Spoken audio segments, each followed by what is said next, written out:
Well, we're continuing the series on your energy type and relationship with food. We talked about type 1 in the last video, so today I'm happy to have Michelle here with me to chat about the type 2 experience with food, the relationship, not about your body and weight experience and maybe what we believe food creates or does. It's the relationship with food. And thank you for being here. You're welcome. Sharing your experience. And I assume it's emotional. Everything's emotional for type 2s, Carol, right? Yes. I bet that in itself has been life-changing to know that everything is an emotional experience. Yes. And I'm not just weird. Or overly sensitive. Overly sensitive. So now with food, I believe it kind of it begins with what parents model for us. Because food is a relationship. We experience food and we have different modeling from parents. What was yours? It was all or nothing. My mom was in a battle with food. She was always on a diet. What was Always your trying mom to a lose type weight. 4? My mom's a type 4, yeah. So in her, what does all or nothing look like that you were shown? We didn't get treats. There were no treats in the house, no sugar. We went without sugar for a year. So she gave a lot of power to food that she had to avoid it. A lot. That it was the enemy. Something very difficult to manage in her life. And food could do terrible things. Yeah. So as far as I know, we all need food. We need to wear clothes, breathe, water. It's probably more essential and we need food. Yes. And so where did you start to notice your relationship with food? I noticed that I really use it to soothe my emotions. Okay. Because, type 2s, we have a lot of emotions, and I think not knowing how to deal with the emotions, I would just turn to food because it was always there, made me feel good, it was comfortable. Certain my foods comfort that foods. what are your comfort foods? Now, I would say, Michelle, this is very common, that it is something that type 2 people that you need comfort in your life. And I would agree food has an experience of comforting you. Yeah, for sure. So that could be a good thing, right? But you probably were, from your mother's modeling, you probably perceived it as a bad thing. Yes. That you shouldn't let food comfort you. Oh, yeah, I felt totally guilty. Like then you're Like in I was battle wrong, with I it was then. bad. And then would you try and repress it like she did? Not allow it? Resist. Oh, yeah. Then what would happen? I would just start to feel angry and You'd just eat a whole so bag of donuts? Yeah, so deprived. And then when I finally would eat those things, it would just be, I'd eat the whole bag or the whole... Because you'd be so starving for this. Yeah.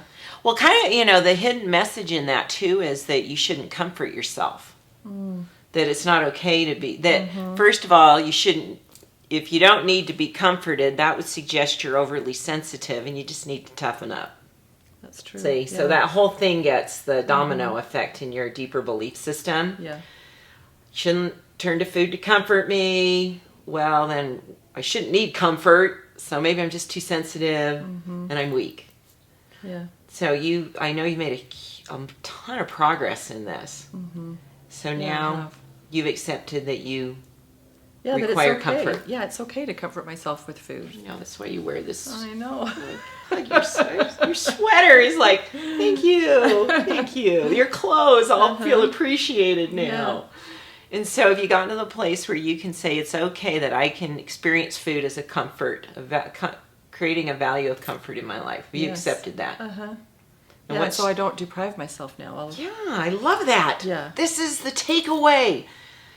For any type 2s in your world, or if you're a type 2 woman or a guy, maybe you're showing this, because my husband is a type 2 and he loves the comfort from food. Yeah.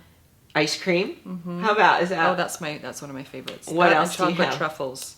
Little chocolate truffles that are really smooth and creamy. Do you keep some of those on hand? Oh, absolutely. So you have a stash? I have a stash. My mother's a type 2. It's clicking, click. My mother always had a stash of See's candy. Oh, yeah. To comfort, to just have a piece. That. I just want a little piece, A few pieces every day. Do you give yourself the chocolate truffle every day? I do. And do you feel any guilt from that? No, I don't. So it's okay to have this. Thing. It's comfortable. I feel it's a comforting effect for you. Uh-huh. So yeah, that's the takeaway here, that it's okay that food can be a source of adding comfort to your life. Because I think what you've done, Michelle, is that in allowing it, you manage it in a more balanced way. That's true. Rather than to resist, it goes out of balance, all that energy gets shamed and repressed, and then you do overs. Mm-hmm. And that just feels awful. Yeah, then you just Repressing say, and overs. the shame cycle just continues. Mm-hmm. I'm weak, I can't control myself. Mm-hmm. You know, I shouldn't use food in this way. Food should just be fuel for the body. Yeah. So Yeah, it's great to know that, because I've done a lot of really extreme things in the past, and it just wasn't for me. no, and I'm glad that you're really conscious of this now, that you have an emotional relationship with food. Mm-hmm. Because you pretty much have an emotional relationship with everything in life. Yes, I do. So you gotta put food in that proper place of, it's okay that food is something that you find a lot of just nurturing Mm-hmm. from. Just comfort and joy. Yeah. Yeah. So thank you for being honest. You're welcome. Anything that you're still challenged by with the relationship with food that you're working on? Well, when my emotions get a little too much, when my kids are home from school and everything just gets crazy, and my husband's not home because he's working a ton, I tend to, instead of just having... Her husband's an accountant. It's not that he has seasons. Yeah, he has seasons. When so he's not gone a home. lot. Yeah, Yeah. those seasons of Uh-huh. text time. Yeah, so it's all me. Yeah, and you feel that tend to get overwhelmed. and I tend to... Things just get too busy for you. Yes. No relief. Yeah. No calm down time. So instead of having a little bit of ice cream, I'll have 2 bowls of ice cream. And so when I recognize that, I'll think, okay, that's enough. Just go outside, breathe in nature, breathe in fresh air, calm Take down, a moment. moment. Get out of the family energy.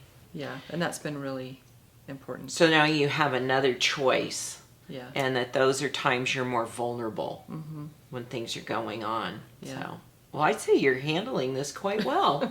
Thank you. Congratulations. And you always look amazing. Thank you. Yeah, that's great. Thanks. Thank you. So our next video will be the type 3 experience of food. What's the relationship type 3s have with food? I think I'll be adding to that conversation. So look forward to our next video in this series. And I know this is so helpful for you to understand yourself and the other people in your life, to, again, stop comparing. We do this differently. You and I do food very differently. And I respect the fact that this is something that in Michelle's life and all of the type 2s in the world, that yes, they receive comfort from food. That's a good thing. It is. Yeah. So thanks for watching.